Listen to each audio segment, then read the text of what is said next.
Retrouvez chaque jeudi à midi les meilleurs gérants de la place autour d'Hubert Tassin sur Décideur TV. Les décideurs de la gestion, vous en avez l'habitude, jeudi plutôt midi et demi que midi cette semaine. Nous faisons le point sur une actualité boursière qui est plutôt plus rieuse qu'elle ne l'a été d'autres semaines. J'ai à mes côtés Franklin Pichard de Barclays Bourse. Bonjour Franklin. Bonjour. Donc vous connaissez le format, d'abord de l'actualité, et ensuite des conseils de gestion. Et puis sur le même site, vous pouvez trouver les conseils précis, des actions à acheter.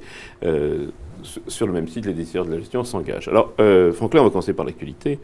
L'actualité, c'est quand même ce débat autour de cette falaise fiscale américaine. On a des déclarations, évidemment, qui sont un peu contradictoires, mais là, cette semaine, on a la présidence et les républicains qui disent presque la même chose. Oui, on avait l'habitude de ça en Europe, ces tergiversations, ces discussions, ces contradictions, ces démentis.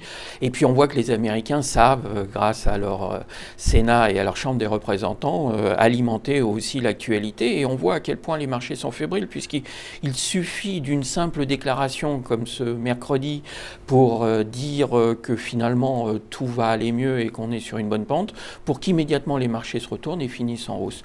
Donc on l'avait dit depuis le mois de septembre, on savait que, entre autres sujets, et outre-Atlantique, le vrai débat, c'était la falaise fiscale, c'était ces fameuses exonérations mises en place par Bush, reconduites par Obama, et qui doivent prendre fin, théoriquement, en janvier, fin de l'année. Si on les coupe, on efface une année de croissance, pratiquement.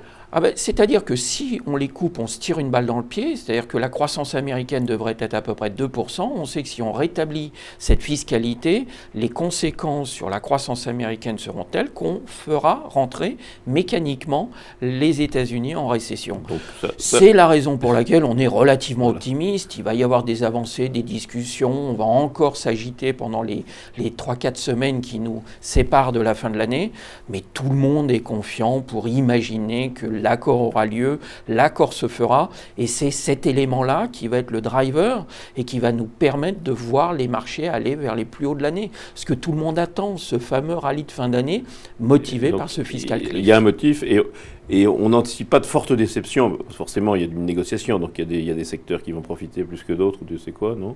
Oui, bien évidemment. Il y aura encore les gagnants et les perdants. La finance et certaines sociétés et secteurs de la consommation seront les bénéficiaires de cette opération.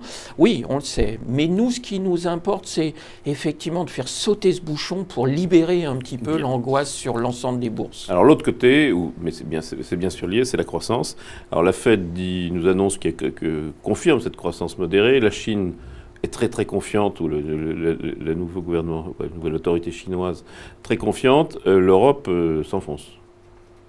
Oui, finalement, là aussi, que des choses auxquelles on assiste depuis quelques mois, sauf peut-être la Chine. Ce qui est intéressant dans la déclaration chinoise, c'est qu'on a une inflexion du mouvement et que annoncer une croissance de 7,5%, eh bien, elle est fondée sur les 3 derniers trimestres. Et ça, c'est quelque chose de positif. C'est argumenté aussi par le fait que cette croissance américaine permet à la Chine de freiner son ralentissement et de repartir. Donc on a plutôt un bon environnement de ce côté-là. Côté US, on a toujours cette succession d'indicateurs économiques, à part sur l'immobilier, où là ça a été un petit peu moins bon cette semaine. C'était une semaine sans côté immobilier. Mais pour le reste, tout ça va plutôt bien. Donc c'est vrai que pour le moment, la grande inconnue et la seule qui soit plutôt en train de s'enliser dans une crise, c'est la zone euro. Mais vous confirmez toujours que le point bas pourrait être touché au début, dans les 6 premiers mois de l'année 2013, et donc on pourrait anticiper une amélioration ou moins de détérioration derrière. Alors le confirmer, ce serait très prétentieux. On va se contenter de dire qu'on pense que le point bas devrait se situer dans le courant du premier semestre 2013, qu'on devrait avoir de très mauvaises publications ou de très mauvais chiffres relatifs sur le 4e trimestre et a fortiori sur le premier trimestre 2013. Mais, alors c'est peut-être là qu'il faut se méfier. Quand on est un peu tous d'accord sur les marchés, il se produit le contraire. Souvent, oui. Mais en tout état de cause, on imagine qu'avec cette croissance, l'OCDE vient de faire une publication. Il s'attendait à une croissance de 2,9% pour le monde, dans le monde. En France, ce serait 0,3%. On est loin des 0,8% que nous indique le gouvernement et le budget. France, oui. Donc, si vous voulez, on est dans une situation où on sait que l'Europe repartira tirée par ces deux zones, l'Asie et les États-Unis, mais que ça va être encore un petit peu plus long et puis qu'on va rester, nous, contrairement aux deux autres zones, un petit peu empêtrés dans des niveaux de chômage qui ne devraient pas avoir d'amélioration avant 2014. Alors, en revanche, bonne nouvelle cette semaine, la Grèce règle, les problèmes de dette grecque sont réglés pour un petit moment. Les banques espagnoles, on a l'impression qu'on avance dans le dossier. Oui, alors et ça se retrouve dans les marchés de l'argent, dans les taux des États. Exactement. Alors la Grèce, ça y est, ils ont ce qu'ils voulaient, ce qu'ils avaient dit qu'ils obtiendraient. Ils savent très bien utiliser, manipuler les Européens, et ils ont donc gagné, ils ont leur chèque, le FMI, l'euro, la zone. Tout le monde s'est entendu, donc tout ça, pour le moment, on va dire, on est tranquille pour quelques mois. On verra ça maintenant, c'est un sujet qu'on ressortira en 2013, début 2013. En ce qui concerne les banques espagnoles. Les banques espagnoles, là aussi, on l'attendait, le chèque arrive, on va pouvoir sauver 4 des plus grosses banques espagnoles. Mais au-delà de ça, si on se fait un petit focus en arrière, cette crise financière est venue des banques. En aidant les banques et en sauvant les banques aujourd'hui, on peut imaginer qu'on va avoir dans cette zone-là un électrochoc qui va les aider à sortir de la récession et éviter en tout cas que la récession s'enfonce davantage et de façon très très très inquiétante. Donc ça aussi c'est une très bonne nouvelle pour les marchés et comme vous le soulignez à l'instant, eh bien on a vu hier, aujourd'hui, les différents taux, l'OAT par exemple, le français... Qui avait à 2% sur le 10 ans. Oui, qui à un moment a fait une légère incursion à 1,99 ce matin, donc sous la barre des 2%. On était, quand j'ai quitté le bureau, on était à 2,10. L'Allemagne est en baisse, l'Italie a émis ce matin à 5 ans, et ça s'est très bien passé dans des conditions encore avantageuses par rapport à la dernière fois. Hier, ils ont émis 7,5 milliards, le haut de la fourchette, à des taux également revus en baisse. C'est un petit peu un phénomène partagé par l'ensemble des pays de la zone. Ce sont des taux qui baissent, et ça c'est la bonne nouvelle aussi. Bien, alors comme des bonnes nouvelles. Actualité toujours, on va regarder les valeurs. ArcelorMittal, alors c'est un dossier politique et je ne vais pas vous demander de prendre position, mais c'est aussi un dossier financier. Arcelor est coté, Aperam est coté.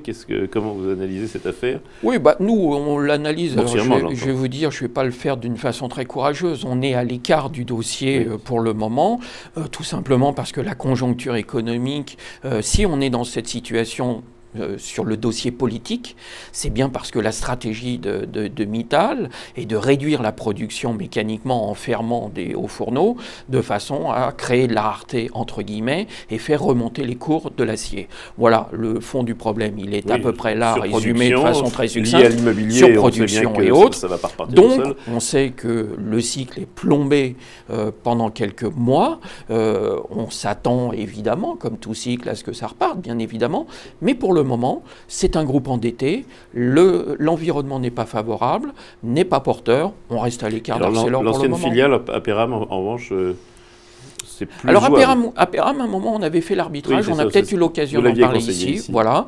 Donc on était sorti d'Arcelor et on se positionnait sur Aperam, on maintient notre position sur Aperam. Très bien.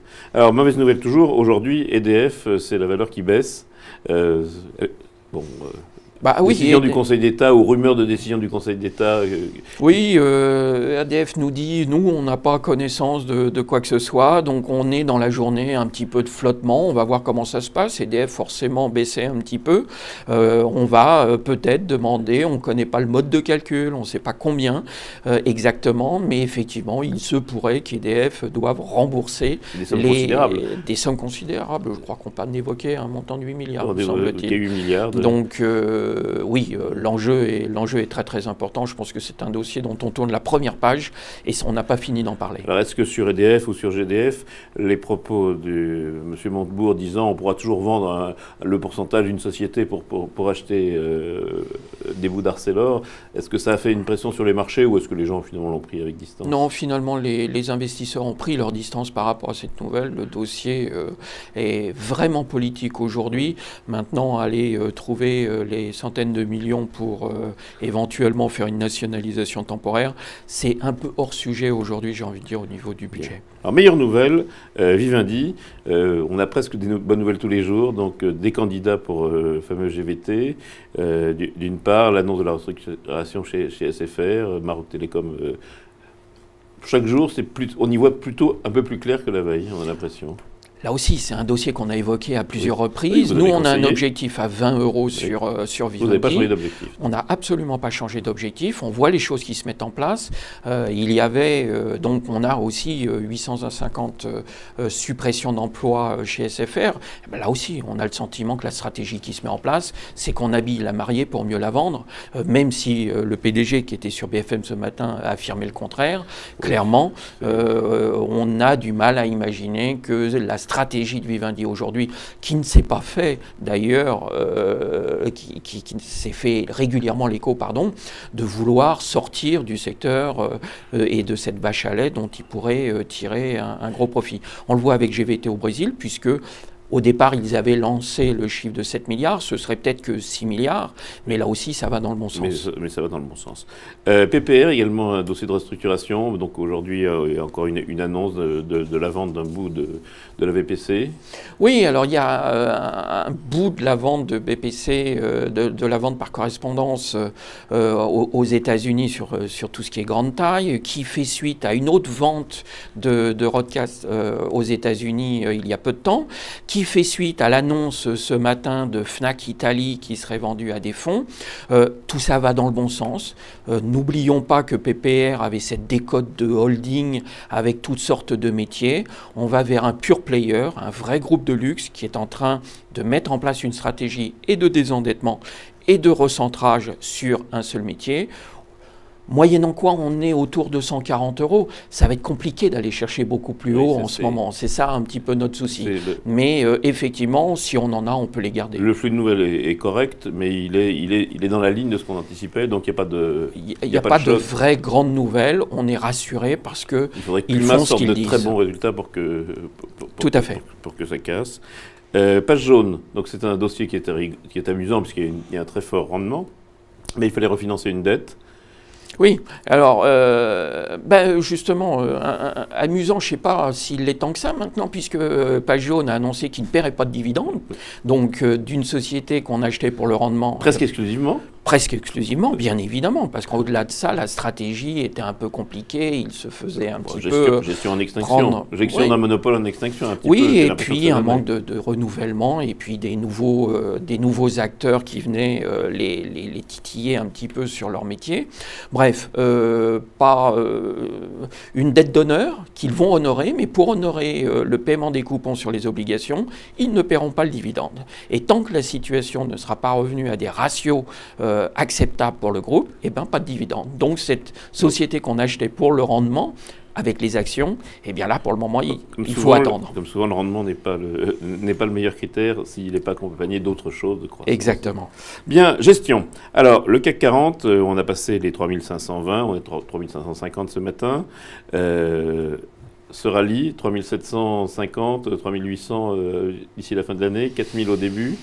Écoutez, j'ai presque envie de dire de façon très prétentieuse, persiste et signe. On a eu l'occasion de le dire il y a quelques mois, qu'on considérait qu'on était dans un range haussier qui pouvait nous amener à 3760.